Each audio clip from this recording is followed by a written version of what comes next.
1 Timoteo 5:20. A los que continúan en pecado, repréndelos en presencia de todos, para que los demás tengan temor de pecar. La santidad en el cuerpo de Cristo. Dios ordena a su pueblo que sea santo como Él es santo, como lo es su palabra. En todo esto podemos notar el carácter de Dios. De igual manera, Dios muestra su carácter en su iglesia, cuando los pastores ejercen o aplican la disciplina eclesiástica en el cuerpo de Cristo. Tanto en los versículos anteriores como en los posteriores al 20, Pablo exhorta a Timoteo a ejercer la disciplina eclesiástica como el medio dado por Dios para hacer de su pueblo uno santo y ocupado en buenas obras.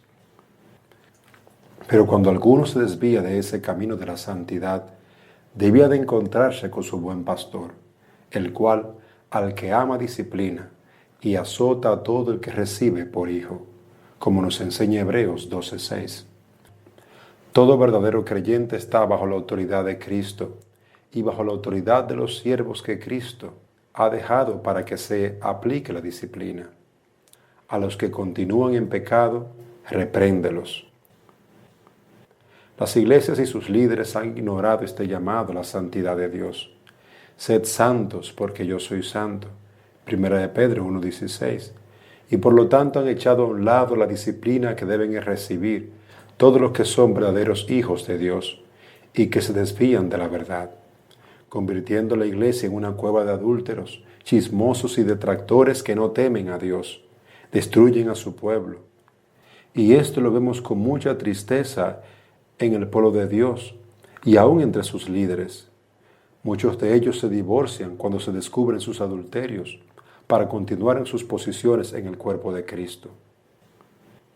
Pablo llama a Timoteo que promueva el temor de Dios, dando evidencias claras y públicas de que el pecado destruye a quien lo comete, pero también a todo el cuerpo de Cristo y al mundo sin esperanza y sin Dios. Todo el cuerpo de Cristo debe temer al pecado y a las consecuencias tanto presentes como eternas. Por esto Dios llama a los pastores a ejercer la disciplina, para que los demás tengan temor de pecar.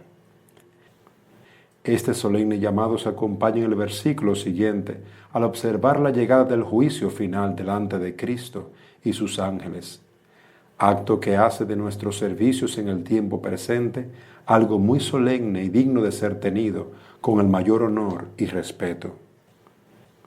En la presente dispensación, los hombres debemos juzgar sin prejuicios a todos y aplicando toda disciplina mirando al día del Señor, sin abusos, pero tampoco minimizando el solemne trabajo de aplicar la disciplina que Cristo mismo ha ordenado para guardar a su pueblo en santidad hasta aquel día que Él vuelva. Todo hombre de Dios que aplique la disciplina eclesiástica será dichoso de que en el juicio final sea sabido que ha obedecido en lo mucho como en lo más difícil del servicio al Señor.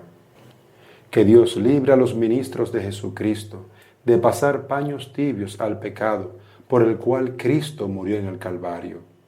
Que Dios libre a los ministros de cometer el pecado, de despreciar la santidad de Dios y de su pueblo, protegiendo a los que pecan y necesitan la amonestación privada y pública para su posterior restauración y para el ejemplo de la santidad en la grey del Señor. Que Dios nos conceda hombres fieles que nos dirijan, que nos exhorten y disciplinen en el temor a Dios.